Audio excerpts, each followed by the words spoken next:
Hello guys, good morning. Kahapon ay umalis ulit tayo, October 9.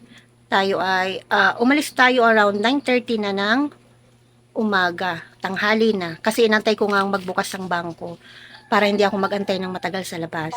At pagdating naman doon, napakaraming tao guys. Inabot ako ng 2 oras. 2 oras akong nakaupo sa loob naman ng bangko. Napakalamig naman doon. Kaya lang ay hindi naman nasayang ang aking oras, kaya lang matagal, pag Lunes pala ay napakaraming tao. And natapos ako mga 11:30 na, dumiretso na ako sa pamimili. Kumain muna ako syempre dahil ako'y nagutom. Nagutom ang inyong tindera. Kumain ako, bumili ako ng frozen at namili din ako sa Southern Twin. Siguro ako'y nakabalik dito sa amin ng mga uh, 3 o'clock na ng hapon.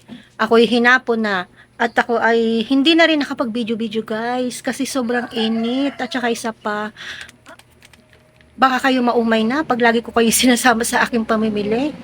At kahapon ay naayos ko na yung 3 box at ipapakita ko sa inyo yung natira pa na ayusin ko ngayon. Ayan, as you can see, ang mga chichirya ko ngayon ni ingay. Naayos ko na kagabi ang yung 3 plastic na chichirya at may isa pa akong plastic na natira. Yan. Yan guys, ang aking inabot na ako ng gabi sa pagpapatas, mga nagsarado kami 11 o'clock na ng gabi, kaya tanghali na rin ako nagising. Ito pa guys yung natirang aking liligpitin. Guys, yan guys, 3 yung natira pang box na ayusin ko mamaya. At saka plastic, isa pang plastic ng chichirya. Ito guys yung napamili ko kahapon na nagkakahalaga ng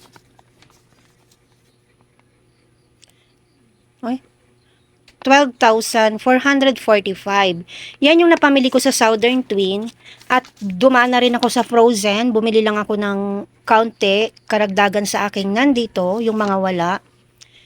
Sa halaga ay 1,565. Yan po yung halaga ng aking napamili kahapon. Gusto ko sanang pumunta sa Inchican pa kahapon, kaya lang sobrang, baka abutin na ako ng hapon, mahirapan akong sumakay kasi commute nga lang ako. At ngayong umaga, dumaan naman yung aking ahente ng asukal, harina at asin. Ito yung aking kinuha. Guys, bumaba na ang asukal sa kanya. 87 na lang ang 1 kilo ng asukal na pula. Yan. Asin at saka harina. Naubusan ako guys ng harina. Kaya nagpadagdag tayo. Kumuha lang ako ng 3 kilo. Yan. Yan yung aking pinababa ngayong araw na ito. Guys, kahapon ay sira din ang GCash. Kaya ang daming nakalampas sa akin sa paglo-load, sa pagka-cash in, cash out. Dahil sira ang GCash. Dahil sa GCash na rin ako guys naglo-load. Nahirapan kasi ako dun sa aking traditional load, napakahina ng signal. At least sa GCash, wifi lang ang kailangan, nakakapag-transact ako, nakakapag-load ako. Ngayon, ang dami nakalampas, pero nung gabi ay okay na naman. Yung mga iba ay nagbalikan dahil syempre pare-pareho naman yan. Pag okay, nakita nilang okay na yung kanila, so bumalik sa Legit, okay na naman, nakapag-transact na ako kahapon. Kaya nakakatakot din maglagay ng malaking halaga sa GCash guys dahil parang laging nagkaka-diferensya ang GCash.